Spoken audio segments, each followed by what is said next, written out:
Quand vous achetez du saumon d'Écosse, vous avez peut-être à l'esprit, comme nous, l'image de pêcheurs de poissons sauvages dans les rivières. Mais ce n'est pas la réalité. Les saumons d'Écosse commercialisés ne se pêchent plus. Ils viennent uniquement d'élevage, des fermes en mer comme celle-ci. Une production intensive, plusieurs milliers par bassin où ils passent toute leur vie, dans des conditions dénoncées par plusieurs associations écologistes. En s'infiltrant dans les fermes, elles ont filmé l'envers du décor, des saumons couverts de larges plaques roses. C'est leur chair à vif.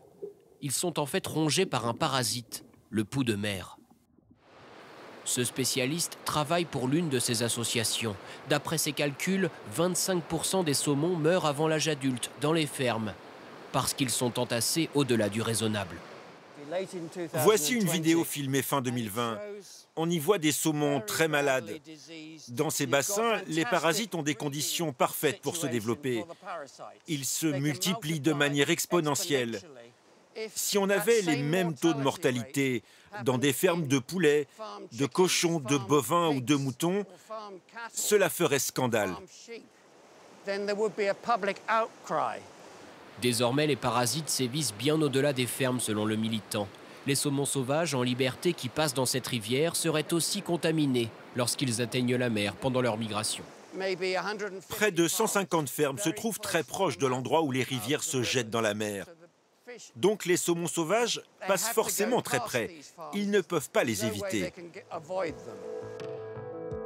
Ces accusations d'infection généralisée, relayées dans des rapports parlementaires, l'industrie écossaise du saumon les rejette, estimant que les preuves manquent. Les plus grandes fermes n'ouvrent pas leurs portes aux caméras.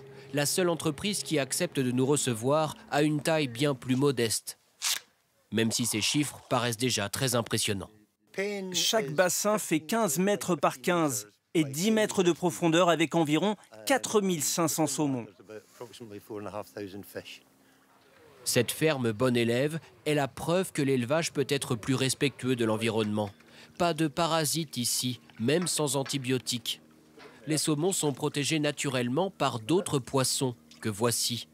Des labres, des nettoyeurs qui se nourrissent des poux de mer et ramènent la paix dans les bassins.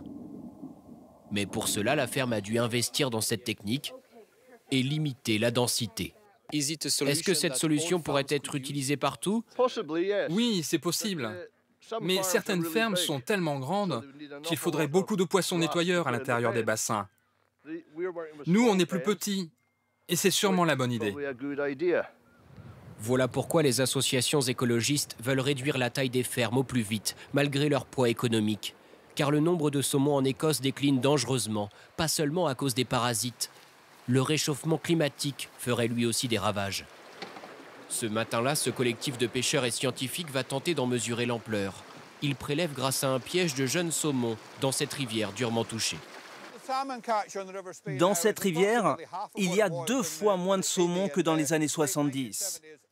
Les jeunes saumons sont mesurés, puis anesthésiés pour leur insérer une puce avant de les relâcher. Les scientifiques pourront ainsi suivre leur déplacement et savoir combien d'entre eux sont touchés par des phénomènes météorologiques. On voit en ce moment qu'il y a des courants plus extrêmes, des pluies plus violentes, le niveau de la rivière qui augmente brutalement de plus en plus souvent, et cela perturbe la reproduction quand les œufs sont emportés. Il y a de moins en moins de jeunes saumons. L'Écosse est donc confrontée à un double défi, protéger les saumons dans les rivières et mieux encadrer l'élevage dans les fermes. Mais dans le même temps, la production ne cesse d'augmenter, 203 000 tonnes en 2019, un record en hausse de 30% par rapport à l'année précédente.